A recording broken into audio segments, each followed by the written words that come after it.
Hey YouTube, I just wanted to get back with you guys. It's been probably about 4 days since I've posted anything. I've had a little bit rough lately,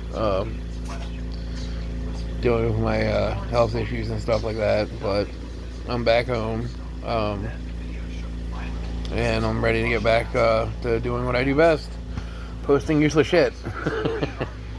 But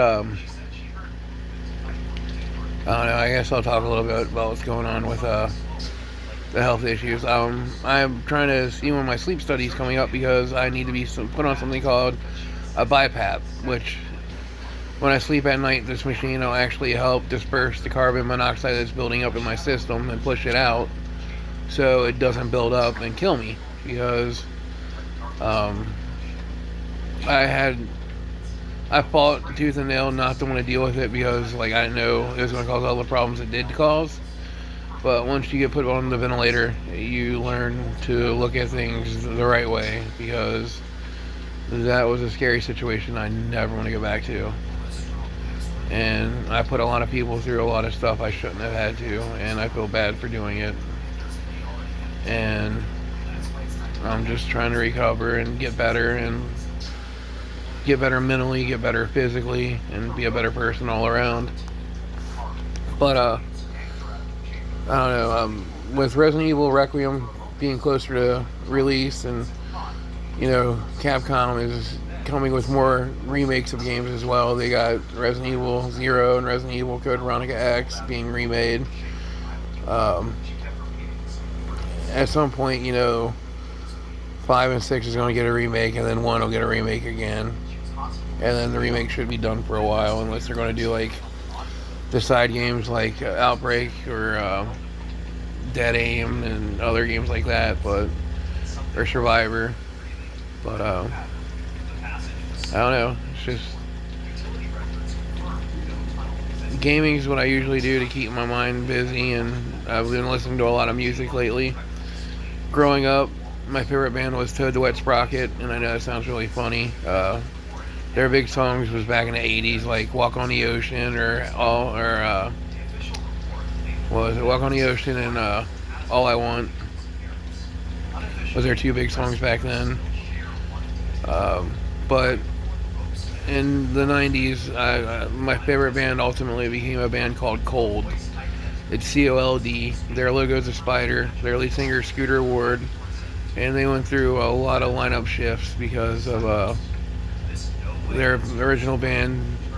Like a lot of the members left, and then 3 of the main members hung around for a while, and then the bass player left, and then it became just the drummer and the lead singer, Scooter Ward and Sam McCandless, which they're monsters, they're beasts, and Scooter's got an amazing voice. They actually got a song with Breaking Benjamin. Scooter does. It's really beautiful. But I've been listening to a lot more music, like Sleep Token, um, Bad Omens, stuff like that. Um, but I guess I just wanted to get another prison story in there as well because I know some of the people. I don't know if you guys like them or not because it gives you an insight to what I dealt with and everything. But when I was locked up, there was like a lot of stuff that happened. Like I said, the first night I was there, I seen someone get shanked in the neck for a drug debt being a level 1. Stupid stuff. I've seen all kinds of things, but I think one of the funnier things I've seen was there was a tattoo artist who did my artwork for my kids' names, and then there was another tattoo artist who got pushed down on hard, and people took advantage of him, and they were really mean to the guy. I mean, I don't see why. He was a really good guy. He didn't have bad papers. He didn't have any problems like that. It's just he was a good guy, and he let people push down on him, and it was really shitty. The first time I had a problem in prison, we went straight to the bathroom, and we fucking got it on. They tried to jump me. It didn't work out right for them, and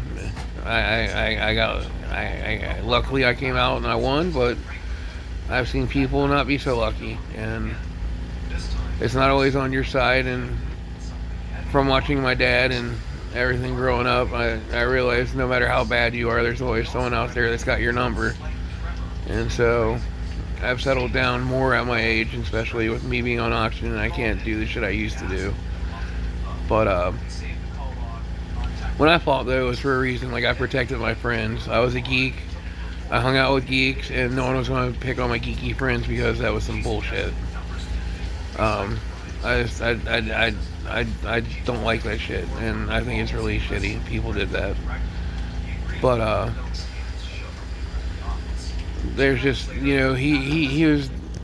I was like, why are you putting up with these people's bullshit? And the guy was like, the joke's on them because I'm putting all kinds of shit in their blood. And, 10, 15 years, they're going to have a lot of issues with their bodies because of hepatitis or all this other shit because I'm giving them bad ink. I was just like, God damn, that was some mean shit. But, you see it all the time and you hear about it all the time. Like, JD DeLay is someone I listen to a lot, and there's a couple other people that I don't know their names, but I do watch them, and they're right. But for me, I didn't get to see a lot of what they dealt with because, I was level 1, so it was like bullshit, but you still you see some crazy shit. For me, there was no, you had to join a gang, you didn't have to hang out with your own color, because I'm from Cincinnati, Ohio. It's pretty integrated, and it's not, where I was, it was chill, it wasn't like that. But I'm imagining in some states and some cities it really is, and it sucks because when you have to join a gang, you're putting yourself in a situation where you're letting other people give you more time for doing shit you shouldn't have to do because they don't want to do it themselves. And I think it's cowardly, and I think it's shitty that people do that, because if you want to shank someone, go shank them. Don't have a 20-year-old that doesn't have nothing to do with it, fucking ruin his life for it.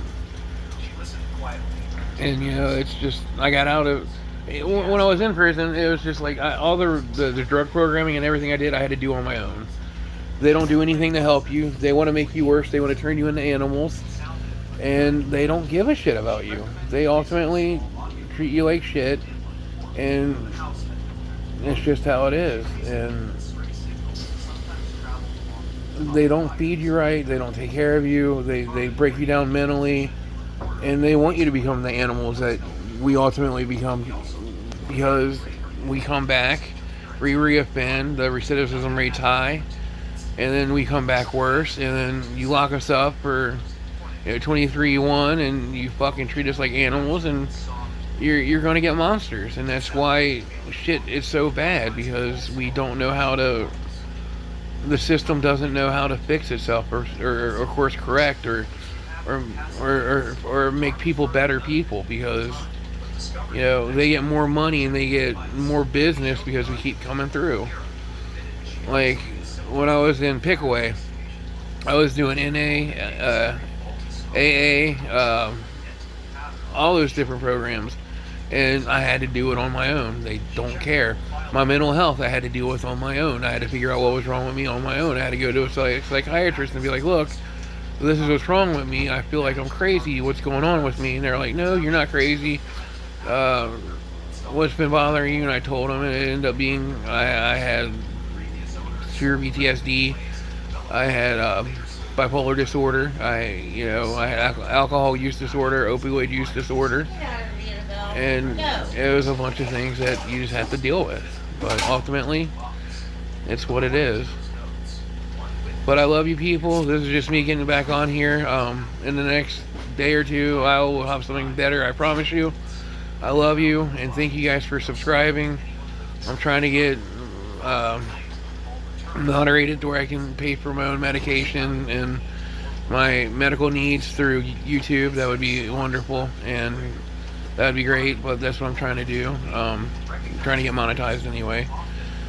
And if you would subscribe, like, share, hit the notification button so when I get on here you know that I drop videos, or please leave a comment. I would like to talk to you guys and get to know you and see what you guys are on here want me, what you want to hear about and what we can talk about. I am grateful to every one of you that take the time to watch one of my videos. I don't care if it's 2 seconds or 3 minutes or the whole thing. I'm grateful for you even giving me a chance.